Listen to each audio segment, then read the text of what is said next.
Yo, we're back again today, and today we have a special guest. Yo, my man, he's pleasuring us, and he's giving us a chance and a time to hang out with him. And this is the first time I met the man, but I've heard him a lot of good things about him. Yo, his music is dope. You guys definitely need to check him out. And today we're talking to the one and only Mickey Factz. Yo, Mickey Factz. How you doing?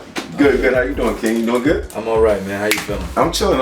I'm good. You know, and I'm glad that you gave us a chance to talk to you. And I know you're really busy, and you're running around the country right now. Yeah. We on tour, and we're in Columbus, Ohio right now, and just wanted to sit down, chop it up with your brother, see what's going on. Definitely. And a lot of my viewers on African Network, they were really excited to see different kind of people that I'm bringing to the network. A lot of times we talk about knowledge, and we talk about, like I said, African kingdoms, queens, kings, and a lot of history. And actually, I did a video about Harlem Renaissance. I know you're from the Bronx. Yes, sir. And so I did a lot of videos about like the Harlem Renaissance and that time period when it was sort of like our Enlightenment period. Yes. So how do you feel about like the culture of NYC right now? Because I know a lot of the music right now. For me, it's like I'm a Northern cat, and obviously I'm from Ohio, so for me, I like a lot of Midwest and East Coast hip hop, but a lot of it's going to trap Southern music. Yes. And actually, they got a new thing called trap soul, which is just like boggling my brain. So how do you feel about that? I mean, being from New York City, the weight on my shoulders is extremely heavy. Trying to keep the essence of what hip hop was and is alive. It's definitely a uphill battle while holding boulders on my ankles, but I still do my best to keep that essence and that aura alive. You know what I'm saying? Because being from the Bronx, it's like it's one of those things where it's like you have to at least attempt to reach some sort of pinnacle as KRS-One, the Big Punisher or Fat Joe. So for me, I don't really delve too deeply into the trap sound. Right. If I do, it'll be like a once in the blue kind of thing, but I really try to stick to the roots of what hip hop is about, and that's teaching knowledge, being true to yourself, definitely being as lyrical as possible, while still dumbing it down for some of the more contemporary listeners. Right.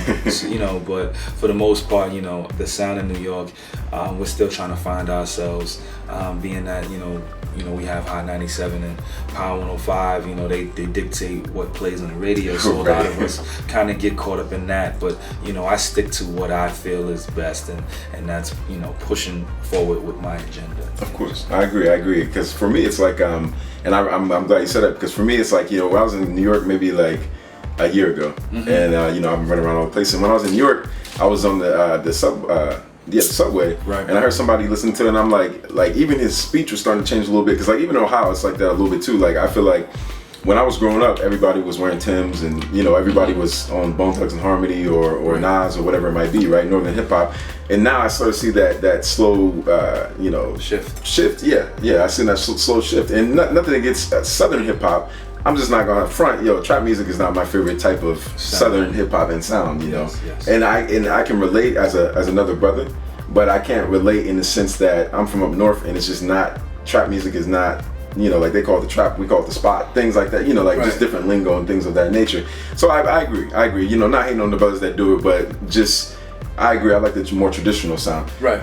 So what do you as far as hip hop, what is your favorite genre of hip hop? Like for me, especially from a producer standpoint, I love like Ninth Wonder. I love Black Milk. List goes on and on and on. But for me, I love jazzy hip hop. And I mean, I love when a producer gets jazz from the 70s and 60s and makes it into boom bap and hip hop. But what's your favorite genre? I guess of maybe hit beats or I mean, being from New York City, we're a melting pot, just in regards to the population.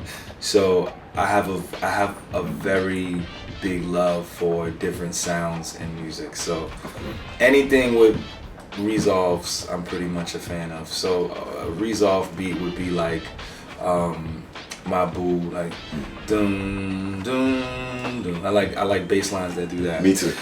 My next project is actually going to be featuring Knots. The whole thing, me and Knots did a whole project. Okay. And it's really, hip hoppy, jazzy, has that sound to it. But I also like to, delve into EDM sometimes. I like to get into the R&B stuff, and I like gospel sounding samples because it brings out more of a soul kind of vibe that you can kind of feel. And I feel like, as Black people, we definitely are linked to the drum, and we're linked to sounds because that's what our origin is. Of course. So, that is, I think it's a piece of me when I hear sounds and different music like that.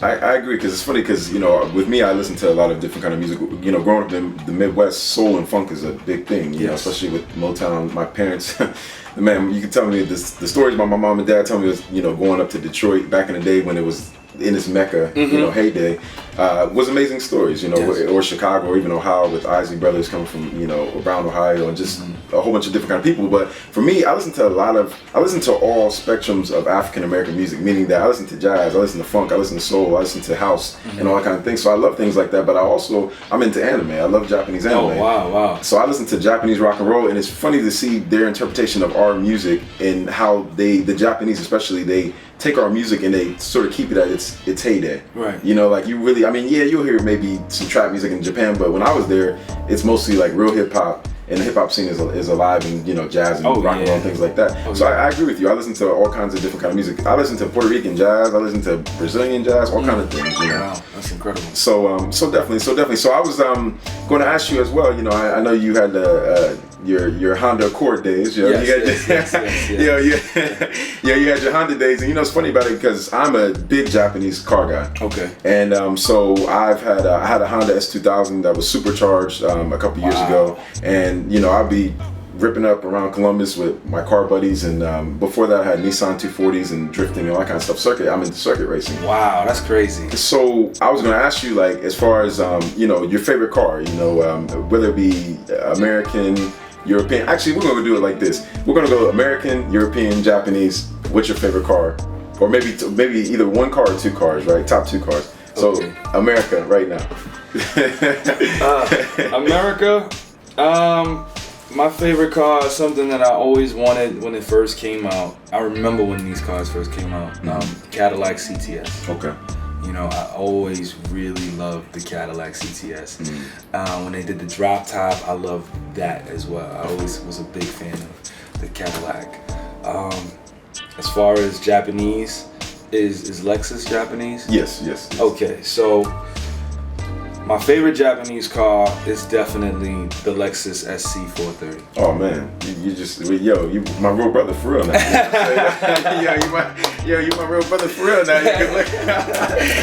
I agree with you. The funny thing about it is that I love Lexus, and man, I'd be on car forums every day and blogs and stuff like that, and I love Lexus because Lexus was one of the first luxury companies in Japan that I felt like could actually rival with Europeans. Yes. Acura, and not downing Honda and Acura or Nissan Infiniti, but I feel like Infinity's just catching up in some aspects. But Lexus has always been there pound for pound since the 90s, when it was actually 89 when it was created. Especially the first LS 400. You can drive those things forever. It's one of the most reliable V8s ever. I got a friend that has one that's like 400,000 miles, and nothing's ever happened to it. That's crazy. So you have that Toyota reliability. So I'm glad you said that. I love the performance side. I'm a sports car guy, so I love the Lexus LFA supercar, even though I can never afford it. I love the Lexus RCF that just dropped, and I love the Lexus ISF to give me that luxury sedan sports. So you can have a family, but you can still be sports. Exactly. Or like STIs and Mitsubishi Evo, stuff like that. So for American cars, you said CTS-V. Yes. Which is, the CTS. The CTS. To me, the CTS-V, especially the new generations, I applaud Cadillac for finally dropping a 2-liter turbo for the entry level. That's crazy. Because it's like, now I can actually maybe afford to have a CTS. Certain cars, but that's where we're going back to how the car trend was in the 90s, where everything was turbo, small motors. We're going back to that because gas miles become more efficient with cylinder deactivation and direct fuel injection, all these kind of technologies. So definitely. So you got to tell me you're European, because I'm a Porsche guy. When it comes to Europe, or maybe a Ferrari guy. Yeah. Okay.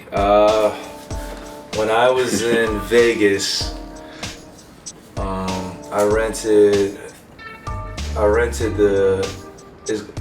Corvette is American. Right? Yeah. Yeah, we was in the Corvette. Well, I think when one of the guys that were there, they had a Ferrari, and that was my first time ever driving a Ferrari. So I would have to go with Ferrari. I mean, I think Porsches are cool. Right. I don't like the designs of some of the Porsches. Of course. Some of the noses on the cars are a little too much for me. Of course. So I would have to definitely say the Ferrari. Yo, he's a Ferrari man. Yeah, he's a Ferrari. Yeah, he's a Ferrari man. I drove a Ferrari before, man. I can say that. You know, my favorite Ferrari is Ferrari. I have a couple. The Ferrari P3, which is like from the 70s. And then I have Ferrari Enzo, obviously, and then the Ferrari. But my favorite and probably the most prolific one is the Ferrari F40. Right. And that 50 was nice too, but that 40 was just like, man, I never test drove one, but I had a friend that test drove one. It's like 2.9 liter turbo back in the day, and it was just so light, you know. And That's insane, man. And it was funny thing because the Ferraris back in the day were very, they weren't even the best build quality. Wow. You know, but it was the speed and the name of it. Yeah, you know? the speed. I mean, the speed on that thing, like, and you know, sadly, I did that in I don't think I sped up in the school zone, but I definitely sped up in the neighborhood. Right. So I went from like 0 to 60 in like a second, 2 seconds, man. Like it hit 60 like quick. It does. And yeah. I slammed my foot on the pedal. So now we've talked about a lot about cars. So let's talk about a couple other things. What's some of your other hobbies that you like to do outside of music and cars? Yo, because now you Jeff Gordon now. Yo, you Jeff Gordon now. Yo, you the Black Jeff Gordon. Oh man. For me, man, I'm a big art guy. You know what I'm saying? I love going to museums. I haven't been to one in a while.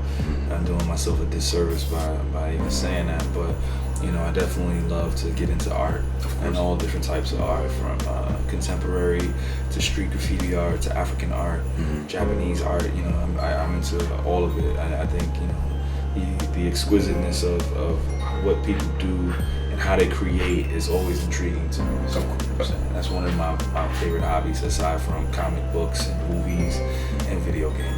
Of course, yo, that sounds like every man's. That's all about well, it's dope though. So I'm gonna see pretty soon Mickey Factz, art gallery. Yeah. You never know, man. You never know.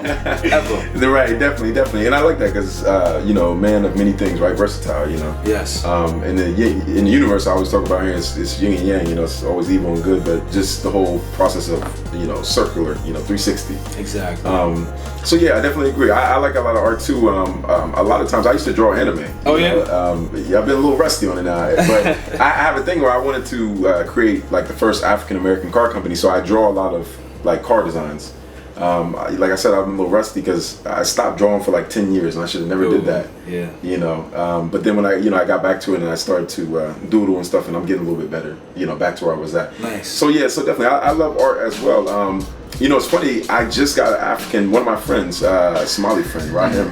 He was with me last night, and I did a video on here, which you guys can check it out. It's called Somali Cultural Center, African American Somali Connection. So I was on there talking about this piece. There's a piece from Somalia, and it's like a traditional statue. And so I was talking about it, whatever, and I was telling his uncle, I was like, yo, I'm coming back to buy this. Like, I need this. Like, he was like, he don't even know how old he doesn't even know how old it is. It could be 200 years old. He doesn't even know. Wow. So maybe like 3 days later, my friend came, and when my friend came, he actually bought the statue for me. I mean, this statue was like $600, and he bought it for me and gave it to me. I mean, as you, my brother, I appreciate what you're doing, whatever, blah, blah. So I have this Somali statue. So the reason I say that is because I'm a big fan of collecting African art. And it's funny because I don't even know if we can collect African American art because Oprah snatched everything up from us, yeah. Oprah done took all African American art, like, I got a whole house full of it. Craziness, man. She done took it all, bro. She took it all. So I definitely love African masks too. And my house, I feel like, is going to be at one point when I get my money up, mad African masks. African masks are expensive. Yes, they're extremely expensive, man. We have a friend in Brooklyn who has his own art gallery, and they have a ton of our African art on the walls and in their store. So it can definitely become pricey if you if you really, begin to engage in that area. Of course. So definitely. So let me ask you another question. So as far as hip hop goes right now, what is your direction? I mean, as far as like an artist right now, what are you trying to achieve in the next, I'd say, 5 years? Oh man, next 5 years. I mean, for me, hip hop has been a part of my life since a little kid, since I was 8. Being 33 years old now, I just want to create great content and great music that people will enjoy. More collaborations with different producers.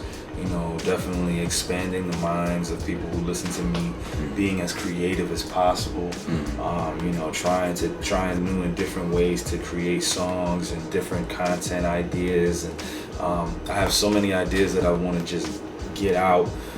So I'm hoping that, the brand will be great enough for people to continue to invest in what it is that I do.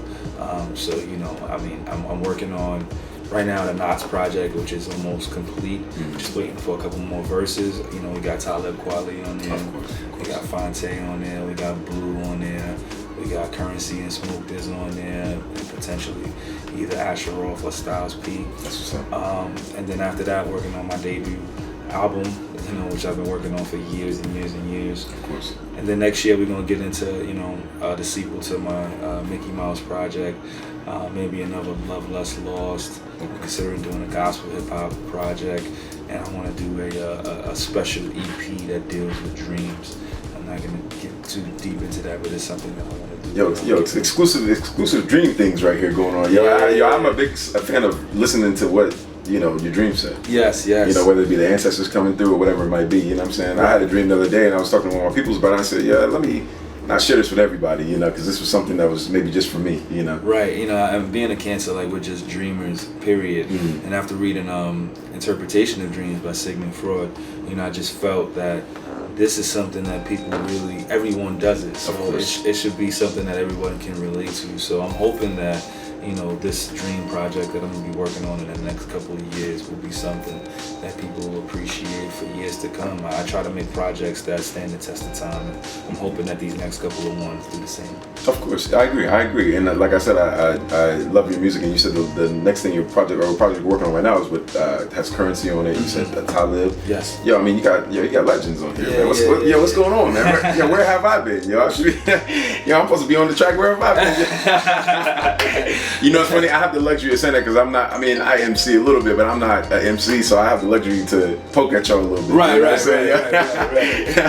Because I'm in a different, kind of a different world, but same world, but just on a different part of the circle, you know what I'm saying? So, but definitely, so that's dope.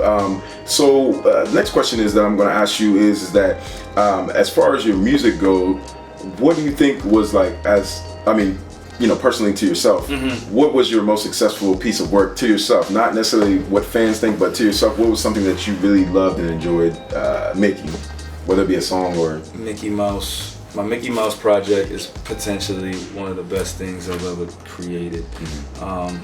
It was a labor of love. It took me about 9 months to do, and I usually create projects really quick. Right. But I actually produced every song on the project.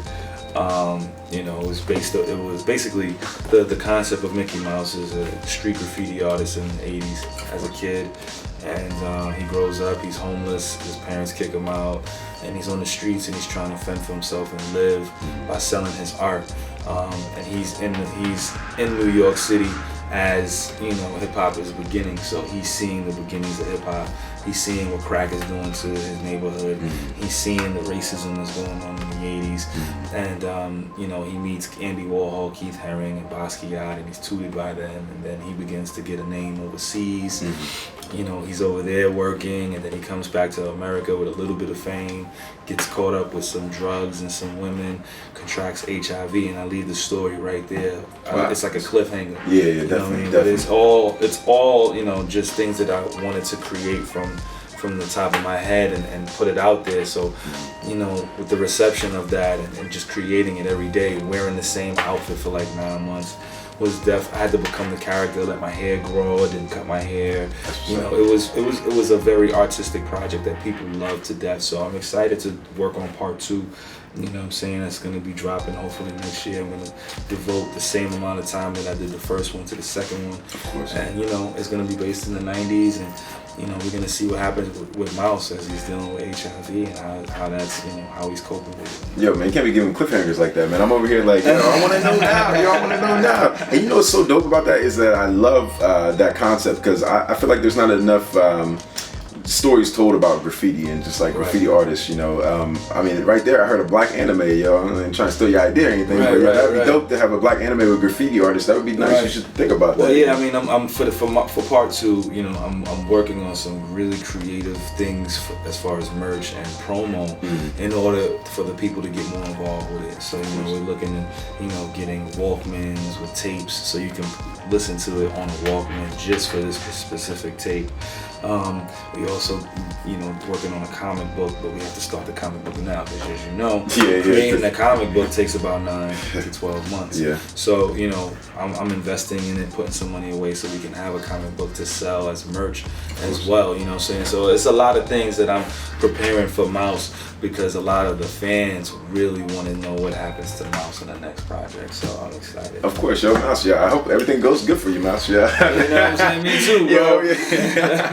Yo, hope everything goes good for you. So that's so dope. So I appreciate your time as always. And the last thing I'm gonna ask you, yo, you know we gotta do this. Okay. You know, I don't want to say it in my Sway voice because I heard him talking, you know, and you know, I look up to Sway. I love Sway. Yes. Who doesn't? You know, everybody loves Sway. Yeah. But yo, I'm gonna tell you, it ain't gonna be no 5 finger of death. Let's just say it's gonna be a fingernail of death. Yeah. So you gotta spit a freestyle or whatever acapella right now, if you could.